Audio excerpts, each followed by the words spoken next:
ہماری بہنیں میڈیا کی نگاہ سے ڈھونڈنے کی کوشش کرتی ہیں کہ ہم کون ہیں۔ آپ لوگ اپنے آپ کو سوشل میڈیا کی نگاہ سے ڈھونڈنے کی کوشش کرتی ہیں کہ ہم کون ہیں۔ ہم لوگ بدقسمتی سے عالم مغرب کی دی ہوئی تعریفوں اور ڈیفینیشنز کی نگاہ سے اپنی تلاش کرتے ہیں کہ ہم کون ہیں۔ کیا ہم اس بات کو مناسب نہیں سمجھتے کہ ہم اللہ رب العزت ہمیں کیسا دیکھنا چاہتا ہے، ہم اس نگاہ کے ذریعے جاننے کی کوشش کریں کہ ہم کون ہیں، یا عورت کا اس معاشرے میں مقام کیا ہے، یا عورت کو کیا ہونا چاہیے؟ یہ بات درست ہے، ہمارے ہی معاشرے کے اندر بے پناہ طبقات ایسے پائے جاتے ہیں، کئی مذہبی انتہا پسند بھی ہیں، کئی جاہل ہیں جو عورت کے ساتھ ظلم بھی کرتے ہیں، اس کو اس کے حقوق نہیں دیتے، اس کو اس کے وراثت کا کبھی حق نہیں دیتے، کبھی اس کے ساتھ سختی کرتے ہیں، کبھی اس کے ساتھ غیر انسانی رویہ اختیار کرتے ہیں۔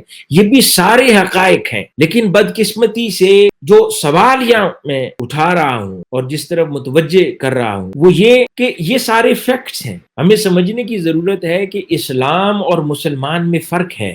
جو کچھ ہمیں اسلام دیتا ہے ضروری نہیں ہے کہ ہر مسلمان اس کو مانتا بھی ہے، لیکن جب کسی چیز کے بارے میں پروپیگنڈا کیا جاتا ہے تو وہ سوال کسی ایک مسلمان پر اٹھایا جانا چاہیے، نہ کہ اسلام پر۔ لیکن ہم وہ سوال یا وہ جو پروپیگنڈا کرنے والے انسٹرومنٹس ہوتے ہیں وہ اسلام کے خلاف، اسلام پر انگلی اٹھاتے ہیں۔